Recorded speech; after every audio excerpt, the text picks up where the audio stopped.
नमस्कार दोस्तों, एस्ट्रोलॉजर कपिल मिश्रा में आपका बहुत बहुत स्वागत है।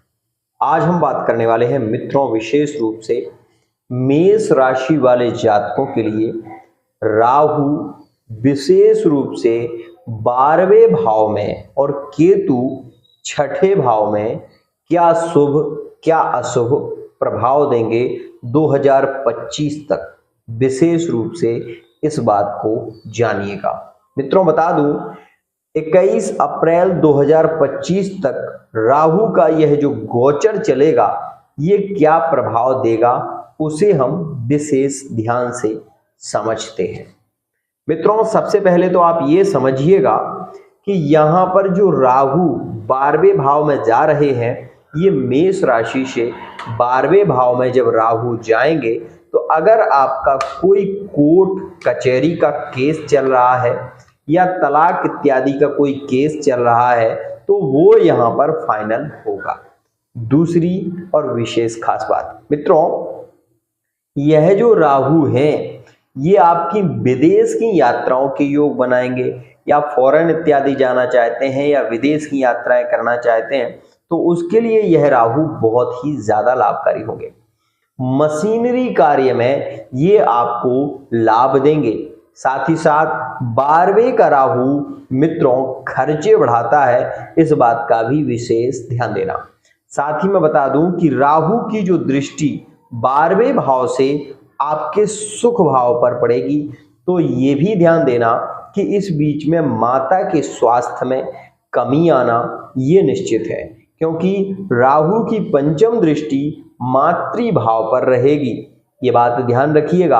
आपका राजनीति का अगर योग है, आप अगर राजनीति में जाना चाहते हैं तो राजनीतिक क्षेत्र में 12वें का राहु एक उच्च सफलता देता है। साथ ही राजनीतिक क्षेत्र में पद प्रतिष्ठा मान सम्मान की उम्मीद आपको जो है उस उम्मीद में राहु 4 चांद लगाएगा। एक और खास बात मित्रों, 12वें का राहु अपने घर से थोड़ा दूर करता है, लेकिन 12वें का राहु हमेशा इस बात को ध्यान रखें कि एक उच्च सफलता दिलाने के लिए बार बार प्रयत्न कराता है। ये एक खास बात होती है 12वें के राहु में। दूसरी और विशेष खास बात मित्रों, यहाँ पर ये राजनीति का योग तो बनाएंगे ही, साथ ही साथ आप इस बात को भी भूले नहीं कि केतु आपके 6ठे भाव में है। केतु जब 6ठे भाव में होंगे तो शत्रुओं को दमन करेंगे, शत्रुओं को नष्ट करेंगे। वहीं आपको अपने मामा पक्ष से, आपको अपने ससुराल पक्ष से मदद मिलेगी। मतलब भूमि आपको अपने विशेष रूप से पत्नी की तरफ से या फिर आपको किसी के द्वारा भूमि का लाभ होने की संभावना है।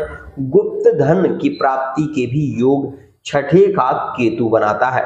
वहीं यही 6ठे का केतु आपके 10म भाव कर्म भाव पर भी दृष्टि देता है, इसलिए यह राजनीतिक क्षेत्र में आपको एक उच्च सफलता जरूर दिलाते हैं। साथ ही मैं आपको बता दूं कि यह जो राहु है वो आपके 8वें पर दृष्टि देते हैं।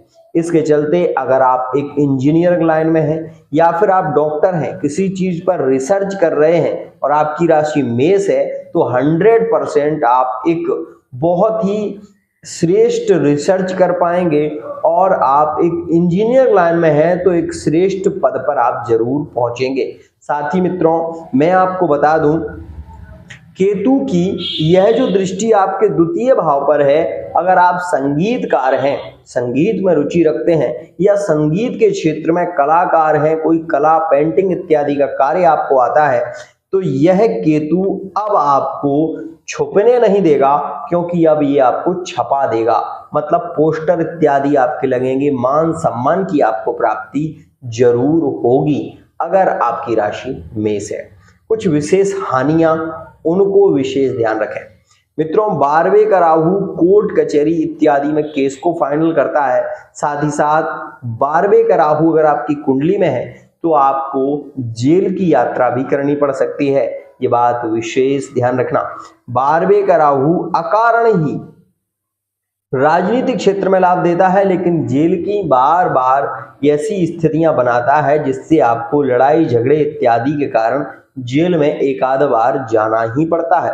साथ ही यहाँ पर मैं ये भी कहना चाहूंगा कि यह जो केतु रोगों को नष्ट करता है, रोग ऋण शत्रुओं का तो दमन करता है, लेकिन यह आप ये भी ध्यान रखें कि छठे का केतु विशेष रूप से संबंधों में प्रेम की जो कामना होती है वहां पर संबंधों को जोड़ता तो है, लेकिन यहां पर यह आपके अपने मित्रों के साथ में जो आपका व्यवहार है वहां पर थोड़ी सी मनमुटाव की स्थिति भी बनाता है। वहीं अगर आप के पुराने संबंध रहे हैं तो रिटर्न पार्टनर के रिटर्न लौट कराने के योग भी यह बनाता है। साथ ही केतु छठे भाव में बहुत ही शुभ प्रभाव देता है। मित्रों, मैं आपसे ये भी कहना चाहूंगा कि अगर आपकी मेष राशि है और कुंडली में आपका केतु सप्तम भाव में बैठा हुआ है तो आपके विवाह में विलंब, विवाह में पार्टनर का एकदम से बदल जाना, प्यार में धोखा मिलना, ये सारी स्थितियां आपके साथ में होती हैं।